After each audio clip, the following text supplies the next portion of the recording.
Assalamualaikum warahmatullahi wabarakatuh. Perkenalkan, saya Sofiana Umi Lalatul Mutaharoh, NIM 430219019, mata kuliah Manajemen Haji dan Umroh, kelas 4A, hari Selasa, pukul 9.30 sampai 12.00. Baik, di sini saya akan menjawab dari beberapa pertanyaan yang telah saya pilih guna memenuhi tugas ulangan akhir semester mata kuliah Manajemen Haji dan Umroh. Langsung saja ke pertanyaan yang pertama. Apa yang Anda ketahui tentang KBIHU? Kelompok Bimbingan Ibadah Haji dan Umroh atau disingkat KBIHU merupakan lembaga sosial Islam non-pemerintah yang bergerak di bidang bimbingan manasik haji terhadap calon atau jamaah haji, baik selama proses pembekalan di tanah air sampai pelaksanaan ibadah haji di Arab Saudi. Yang mana KBIHU ini telah memiliki legalitas pembimbingan sesuai yang diterapkan dalam undang-undang. Lanjut ke pertanyaan yang kedua, jelaskan tata cara serta syarat tawaf. Adapun tata cara serta syarat ketika melakukan tawaf, yaitu syarat syahnya dulu bagi jamaah haji adalah harus bersuci dari hadas besar maupun hadas kecil, kemudian menutup aurat. Selanjutnya, tawaf itu dimulai dari tempat yang sejajar dengan Hajar dan Aswad. Nah, syarat yang keempat yaitu harus menyejajarkan pundak kiri dengan Hajar Aswad di awal serta di akhir putaran. Tawaf ini dilakukan 7 kali putaran dengan sempurna. Memulai dan mengakhiri tawaf dari Hajar Aswad sampai ke Hajar Aswad lagi.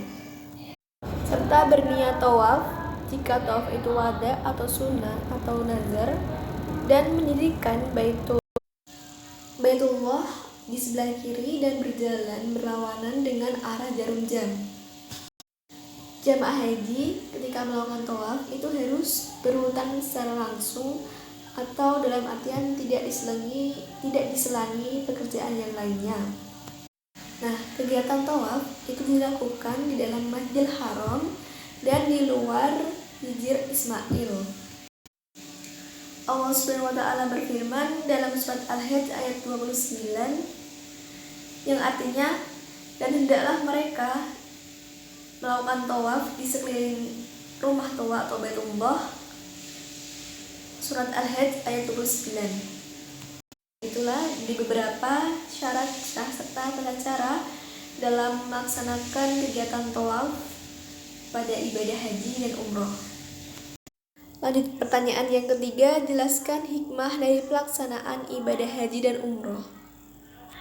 Nah, semua jenis ibadah dalam agama Islam tentunya akan ada hikmah di balik semuanya.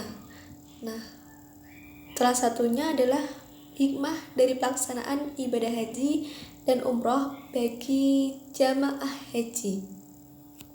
Nah, yang pertama yaitu meningkatkan kedisiplinan bagi jamaah haji. Nah, disiplin di sini bahwa ketika para jamaah haji melakukan ibadah di Mekah dan Madinah itu tetap disiplin dalam hal sholat dan ibadah haji yang lainnya. Bukan hanya pada saat ibadah haji di tanah suci, namun setelah melaksanakan kegiatan ibadah haji, para jamaah haji ketika sudah di tanah air pun insya Allah akan disiplin dalam hal melaksanakan sholat tepat waktu dalam kegiatan ibadah kepada Allah SWT. Hikmah yang kedua yaitu meningkatkan kualitas ibadah kita kepada Allah SWT. Nah, dengan kita melaksanakan ibadah haji, tentunya kita akan sadar dan kita mengingat bahwa banyak dosa yang telah kita buat, sedangkan kita setelah melihat rumah Allah, maka di situ kita akan tersipu, menangis, meratapi bahwa dosa-dosa yang telah kita buat itu banyak. Nah, dengan setelah mengikuti ibadah haji, maka hati kita tergerak untuk lebih taat menjalankan ibadah kepada Allah selain ibadah haji dan umroh. Hikmah yang ketiga yaitu memunculkan sifat sabar. Nah, ketika melaksanakan ibadah haji dan umroh, tentunya kita menemui ribuan umat Islam dari berbagai penjuru dunia. Nah, tentunya di situ banyak sekali cobaan dan godaan yang menguji diri kita. Namun di situ kita harus tetap sabar dalam menghadapi segala godaan. Karena kita datang ke rumah Allah itu niat untuk mendekatkan diri kepada Allah, menjalankan rukun Islam yang kelima dalam agama Islam. Dan ketika kita egois pada saat melakukan ibadah haji, maka itu dapat mengurangi pahala ibadah haji kita. Nah, demikian diantaranya dari beberapa hikmah pelaksanaan ibadah haji dan umroh bagi para jamaah. Terima kasih, cukup sekian dari beberapa pertanyaan yang telah saya jawab. Mohon maaf apabila dalam menjawab pertanyaan masih belum maksimal.